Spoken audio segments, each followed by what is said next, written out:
Back to my channel. இன்றைக்கி என்ன பார்க்க போகிறேன்னா, ரீசெண்டாக ஒரு ஐஸ் ரோலரு நான் மீஷோவில் வாங்கியிருந்தேன். அது எனக்கு ரொம்ப பிடிச்சிருந்துச்சு. அதுவும் இல்லாமல் நான் ரொம்ப நாளாக அந்த ஐஸ் ரோலர் வாங்கலான்னு நினச்சிட்டு இருந்தேன். இப்போ சம்மரில் சரி வாங்கிடலாம், ஏன்னா பிம்பிள்ஸ் நம்மளுக்கு அதிகமாக வந்துட்டே இருக்குது. சரி நம்ம ஃபேஸ்க்கு கொஞ்சம் கொஞ்சம் வச்சா கொஞ்சம் ஜில்லாக இருக்கும், அதுவும் இல்லாமல் ஃப்ரெஷ்ஷாக இருக்கும் ஃபேஸ்க்கு. நான் டெய்லியும் மார்னிங்கும் நைட்டும் தான் வைப்பேன். ஈவினிங் எனக்கு வைக்க முடியாது, ஏன்னா நான் ஆஃபீஸ் போனதுனால என்னால் வைக்க முடியாது. அதுக்கப்புறம் நான் என் ஃபேஸ் காட்டாமல் தான் வச்சுருப்பேன். அதுவும் இல்லாமல் என் கண்ணில் வேறு கொஞ்சம் வீக்க மாதிரி வந்துருச்சு இன்றைக்கி. அதனால் சரி என் கண்ணுக்கும் வச்சேன், கண்ணுக்கும் ஜில்லுன்னு இருந்துச்சு. ஆனால் நம்மளுக்கு தான் ஐஸ்னாவே ரொம்ப ஜில்லுன்னா ரொம்ப பிடிக்கும்ல.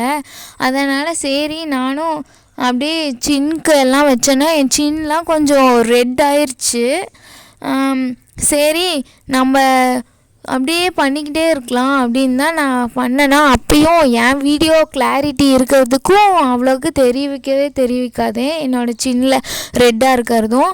அதுக்கப்புறம் நான் ஃபுல்லாக அப்படியே ஃபேஸ் ஃபுல்லாக அப்படியே விடாமல் ரொம்ப நேரமாக பண்ணிக்கிட்டே இருந்தேன். அது கொஞ்சம் அப்படியே விர்ருன்னு இழுத்த மாதிரியே இருந்துச்சு. பரவாயில்ல, அப்பயும் நம்மளுக்கு நல்லா ஒர்க் அவுட் ஆகும். காலையிலையும் இப்படி நைட்டும் பண்ணிகிட்டே இருந்தால் கொஞ்சம் பிம்பிள்ஸ் கம்மியாகும். சரின்னா நான் இதை ட்ரை பண்ணேன். அதுக்கப்புறம் ஐஸ் க்யூபு ஃபுல்லாக நம்ம ஃபேஸ்க்கு அப்ளை பண்ணதுக்கப்புறம் ஒரு காட்டன் துணி எடுத்து நம்ம ஃபேஸை தொடச்சிக்கணும். அப்போ நம்மளுக்கு ஒரு ஃபீல் ஆகும், கொஞ்சம் ஃபேஸ்லாம் ஃப்ரெஷ்ஷாக இருக்க மாதிரி இருக்கும். எனக்கு அப்படி தான் இருந்துச்சு.